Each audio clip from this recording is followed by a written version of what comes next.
Bom pessoal, bom dia. Hoje vamos falar da radiação eletromagnética emitida por um dipolo elétrico em oscilação. Este aqui será o nosso protótipo para discutir a radiação eletromagnética emitida por correntes e cargas mais em geral. Então a discussão é baseada no Griffiths, parágrafos 11.1.1 e 11.1.2. Muito bem, então vamos começar a falar o que entendemos por radiação. Então vamos supor que temos uma fonte eletromagnética, significa cargas e correntes variáveis que estão distribuídos em uma região limitada, como esta. E depois vamos considerar uma superfície esférica muito grande centrada nesta fonte. Tá? O raio da superfície é R. Então, o que a gente quer saber é qual é a energia eletromagnética produzida pela fonte que sai por esta superfície. Tá? Então, temos que fazer esta potência eletromagnética emitida pela superfície igual à integral do vetor de Poynting em dA, que é igual a 1 sobre μ0 integral na superfície do campo elétrico produto vetorial campo magnetico em dA. Agora, a gente define como potência de radiação o limite por R que vai infinito desta potência. Eventualmente vamos fazer também uma média temporal. Tá? Notem o seguinte, para os campos estáticos temos que o campo elétrico vai como 1 sobre R quadrado e o campo magnético também 1 sobre R quadrado. Isso significa que o vetor de Poynting em geral vai como 1 sobre R alla quarta. Tá? Isso significa que no limite para R che va infinito a potenza radiativa di un campo statico è zero. Tá? Então a radiação é um efeito dinâmico. Muito bem. Então vamos considerar o exemplo mais simples de radiação que podemos considerar é a radiação emitida por um dipolo elétrico. Então vamos ter uma carga Q a uma posição d sobre 2 no eixo Z e uma carga meno Q a uma posição meno d sobre 2 no eixo Z. Tá? Esta carga Q é uma carga em função do tempo do tipo Q0, que é o seu valor máximo, vezes o cosseno de ômega t. Ou seja, o que acontece? Imaginamos de ter um fio que está conectando essas duas cargas e neste fio está passando uma corrente de forma que a carga nas extremidades tem esta expressão. O momento di dipolo elétrico é igual a P0 cosseno de ômega t na direção Z, onde P0 é o produto da carga máxima vezes a distância entre as duas cargas. Tá? Então, para calcular a potência emitida na superfície muito grande, a gente vai acompanhar o seguinte roteiro. Em primeiro lugar, calculamos os potenciais retardados em um ponto R.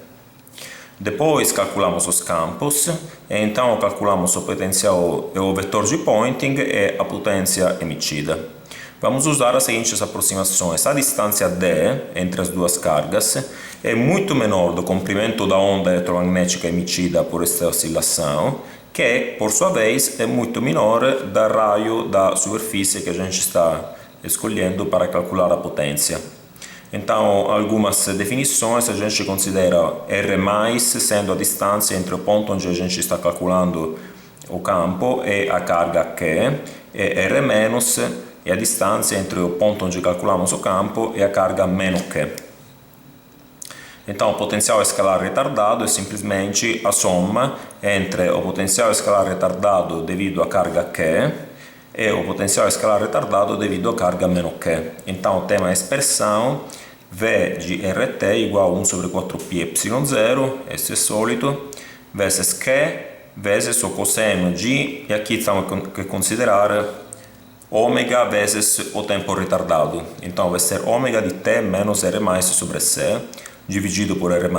Então, este aqui é o potencial retardado da carga Q, e este aqui vai ser o potencial retardado da carga menos Q, onde, além do sinal meno devido à carga, estamos considerando a distância como R-. Tá? Agora, R mais ou menos pode ser escrito usando a regra do cosseno dos triângulos como raiz de R ao quadrado menos ou mais RD cos θ, onde θ é o ângulo entre o eixo Z e o vetor posição R, mais D sobre 2 ao quadrado. Ok, a gente está calculando este comprimento ao quadrado. Este comprimento é igual a raiz da soma deste comprimento ao quadrado mais este comprimento ao quadrado menos duas vezes o produto vezes o cosseno do ângulo. Ok. Muito bem, vamos com as nossas aproximações. A primeira aproximação é que a distância entre as duas cargas é muito menor da esfera onde estamos calculando a radiação. Ou seja, a razão entre D e R é muito menor que 1. A gente, só para lembrar, usamos duas aproximações de Taylor. A primeira é que a raiz de 1 mais alfa mais ou menos é 1 mais alfa sobre 2. E a segunda é que 1 sobre 1 mais x mais ou menos é 1 menos x. Tá? Então, com essas aproximações, a gente descobre que R mais ou menos é da ordem de R, que multiplica 1 menos ou mais D sobre 2R, cosseno de θ. Tá? Só para lembrar, tá? A gente pode pôr R in evidência nesta expressão e usar a aproximação de Taylor de 1 mais a raiz de x. Ok. Por outro lado, a gente tem que 1 sobre R mais ou menos vai ser da ordem de 1 sobre R, que multiplica 1 menos ou mais D sobre 2R cosseno de θ. Ok, então a gente pode... vamos estudar então o numerador do potencial retardado. Então, o numerador do potencial retardado possui termos do tipo cosseno de ômega de t menos R mais ou menos sobre C, que é da ordem de cosseno de ômega di t menos R sobre C mais ou menos ômega d sobre 2C cosseno di θ. Estamos usando esta relação, tá? Agora, temos o cosseno da soma de dois termos, soma ou diferença, então podemos usar a regra do cosseno, que diz que o cosseno de uma soma é o cosseno do primeiro termo vezes o cosseno do segundo termo menos o seno do primeiro termo vezes o seno do segundo termo. Caso temos a diferença de dois ângulos, o que mais vira menos, o que menos vira mais, tá? Então temos que este aqui vai ser igual ao cosseno de ômega t menos R sobre C, cosseno de ômega d sobre 2C cosseno θ, menos ou mais seno de ômega t menos R sobre C, seno de ômega d sobre 2C cos θ.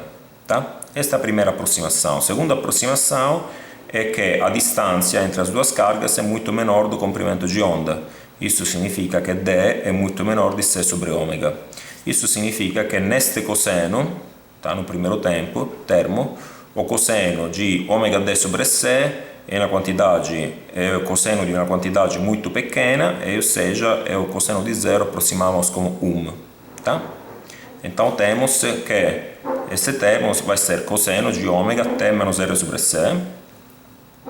Por outro lado, o seno de uma quantidade muito pequena, a gente aproxima como a própria quantidade. Então vamos ter menos ou mais ômega d dividido por 2C vezes cos θ. Então, ômega d dividido por 2C vezes cos θ, vezes ainda temos o seno de ômega t menos R sobre C. Seno de ômega t menos R sobre C.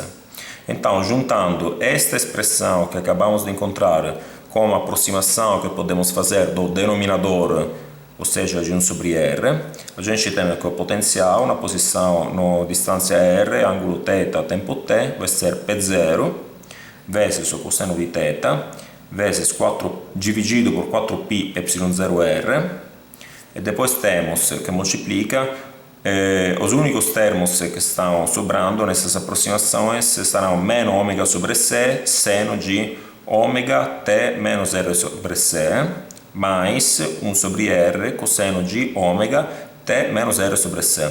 Agora, observando que aqui temos neste fator um fator 1 sobre R, e aqui temos outro fator 1 sobre R, então isso vai como 1 sobre R ao quadrado.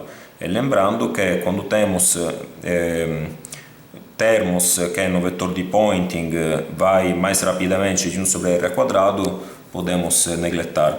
Podemos desconsiderar esse termo também, porque estamos considerando a seguinte aproximação. A aproximação que estamos na zona radiativa, então a distância R é muito maior do comprimento de onda. Tá? Isso significa que 1 sobre R é muito menor de ômega sobre C. Tá? Ou seja, 1 sobre R é muito menor de ômega sobre C, então esta quantidade é muito menor que esta podemos simplesmente desconsiderar, tá? Então, nosso potencial escalar fica que o potencial em R, θ e T, mais ou menos, é meno,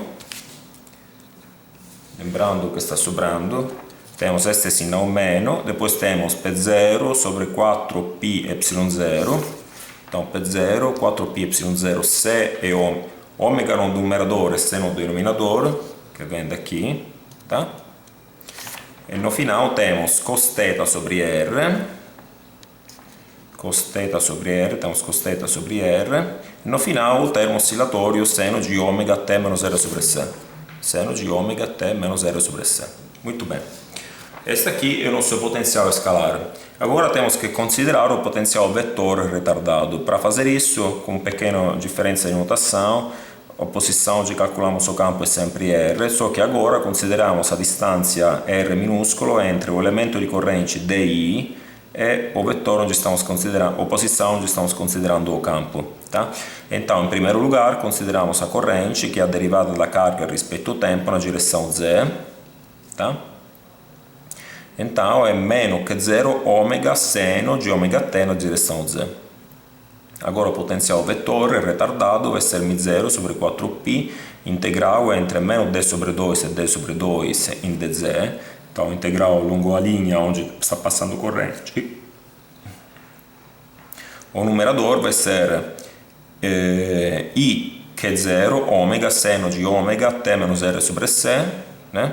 Lembrando que aqui estamos considerando o tempo retardado, né? O tempo retardado é t menos R sobre C na direção Z, em dz, e ainda temos o fator 1 sobre R. Tá? Agora, a gente estamos a uma distância muito grande, então o que podemos fazer é aproximar simplesmente o valor do integrando com o seu valor na posição central, tá? E ainda multiplicar então o integral entre menos d sobre 2 e d sobre 2 dá simplesmente d. Tá? E lembrando que d vezes Q0 é P0. Tá? Então vamos ter no final que o potencial vetor vai ser meno P0 μ0 sobre 4π ômega seno de ômega t menos R sobre C, esse aqui é o tempo retardado, dividido por R na direção Z. Ok, então calculamos o potencial escalar e o potencial vetor. Agora temos que usar estas duas expressões para encontrar os campos elétricos e magnéticos. Então, em primeiro lugar, calculamos o gradiente do potencial escalar nas coordenadas esféricas, neste caso com simetria azimutal. Temos que o gradiente do potencial escalar é a derivada do potencial rispetto a R na direção R, mais 1 sobre R, derivada do potencial rispetto a θ na direção θ, que vai ser igual a meno P0 ômega sobre 4π ε0C. Bom, então vamos lá. Temos que derivar toda esta expressão respeito a R em primeiro lugar. Então, esta expressão depende de R em dois lugares. Neste denominador, tá? E no tempo retardado, tá? Então, esses dois termos serão cosseno de θ, que multiplica menos 1 sobre R quadrado, seno de ômega t menos R sobre C, e depois temos meno ômega dividido por RC, cosseno de ômega t menos R sobre C.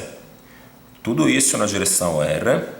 E depois temos mais 1 sobre R, a derivada do potencial escalar rispetto a θ. Agora, o potencial escalar depende de θ simplesmente aqui, com cosseno de θ. Tá? Então temos o terceiro termo no gradiente, vai ser menos sen θ sobre R quadrado, seno de ômega t menos R sobre C na direção θ. Ok? Agora, lembrando que estamos desprezando termos que vão como 1 sobre R quadrado, porque termos que vão como 1 sobre R quadrado no campo elétrico não vão contribuir como vetor de Poynting para a potência irradiata, tá? Então está sobrando só que o gradiente do potencial vai ser devido a este termo, tá? Então vai ser menos vezes menos dá mais P0 ômega quadrado, aqui temos dois ômegas, dividido por 4π ε0 C mas lembrando aqui temos outra C, então C ao quadrado. Aí temos, o que temos? Temos cosseno de θ, que vem daqui, sobre R, que vem daqui, vezes o cosseno de ômega t menos R sobre C. Cosseno de ômega t menos R sobre C. Ok, na direção R.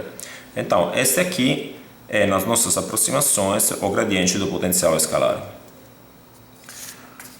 A derivada de A respeito ao tempo, para encontrar a derivada de A respeito ao tempo, isso é mais simples, tá? A única coisa aqui que temos que lembrar, isso aqui é A, tá? Que vamos escrever, aqui temos o tempo, depende explicitamente só no fator oscilatório seno de ômega t menos R sobre C. Lembrando, porém, que vamos escrever a direção z versor em termos dos versores das coordenadas esféricas, tá? Então vamos ter que a derivada do potencial vetor respeito ao tempo vai ser igual a menos μ0 P0 ômega quadrado sobre 4πr, cosseno de ômega t menos R sobre C, e depois temos cos θ na direção R menos sin θ na direção θ, tá? Este aqui é o versor z, tá? Por último, temos que calcular o rotacional de A, que vai ser igual a 1 sobre R, derivada de R de RA de θ, então esta aqui é a componente θ na direção θ do potencial vetor A, menos a derivada de A de R rispetto a θ, tudo na direção φ. Isso porque temos simetria, falamos simetria azimutal, né? Simetria azimutal significa em rotações respeito ao eixo Z. Ok, então fazendo as derivadas a gente tem menos μ0 P0 ômega sobre 4πr que multiplica ômega sobre C. A gente pode olhar explicitamente as derivadas que temos que fazer. Temos que fazer uma derivada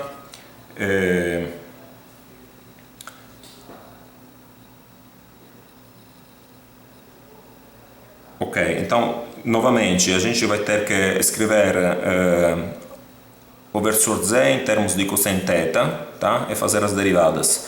Então vamos ter que no final as derivadas vão ser menos μ0 π0 ômega sobre 4πr, ômega sobre C vezes sin θ vezes cosseno de ômega t menos R sobre C, mais outro termo que vai ser sin θ sobre R, seno de ômega t menos R sobre C, tudo na direção φ, tá? Agora este último termo, pela aproximação 3, pode ser desconsiderado, tá? Então, desconsiderando este último termo, a gente tem os seguintes resultados, que é o campo elétrico, que é menos o gradiente de V menos a derivada de A respeito ao tempo, igual a menos μ0 P0 ômega quadrado sobre 4π, seno de θ sobre R, vezes o cosseno de ômega t menos R sobre C na direção θ. Já para o campo magnético, temos que isso vai ser igual ao rotacional de A, que multiplica menos μ0 P0 ômega quadrado sobre 4πc, que multiplica seno di θ sobre R e que multiplica o cosseno de ômega t menos R sobre C na direção φ, tá? Então, para calcular o vetor de Poynting é suficiente fazer o produto vetorial dos dois. Então, 1 sobre μ0 é vetor B, lembrando que o versor θ, produto vetorial com o versor φ, dá o versor R, tá? Então, o resultado vai ser μ0 sobre C, que multiplica P0 ômega quadrado sobre 4π sin θ sobre R, cosseno de ômega t menos R sobre C, tudo isso ao quadrado na direção R. Ok? Agora, para fazer, a gente está interessado na média temporal do vetor de Poynting, tá? A média temporal no vetor de Poynting pode ser feito pegando o valor médio de cosseno ao quadrado sobre um período, tá? O valor médio de cosseno ao quadrado sobre um período faz 1/2.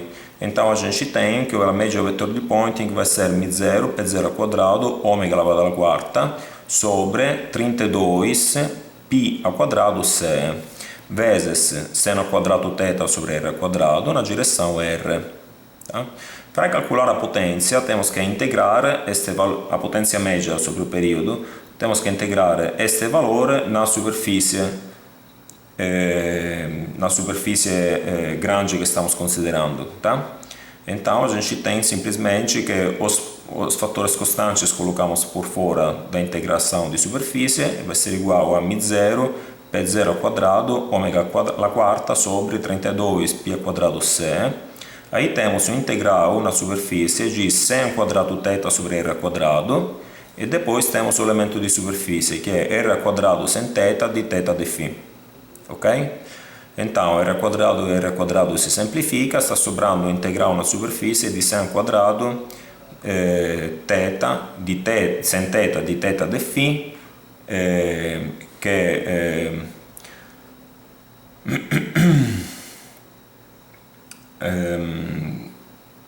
então, simplificando, vamos ter no final, estamos simplificando, esta integral vai ser proporcional a π. Então, no final, simplificando, temos que esta integral que tudo integral vai ser μ0 P0 ao quadrado, ômega elevado alla quarta, dividido por 12πc. Tá? Então, veja bem, a gente calculou a potência. Em princípio seria em termos do raio, que estamos considerando muito grande, mas a potência descobrimos que a dependência desta potência de R, não temos mais a dependência de R, temos só um fator constante em R. Então esta aqui vai ser essencialmente a potência radiada. Tá? Então temos que a potência radiada por um dipolo em oscilação é μ0 P0 ao quadrado, ômega elevado alla quarta, dividido por 12 πc. Tá? Bom, e este é o resultado de hoje.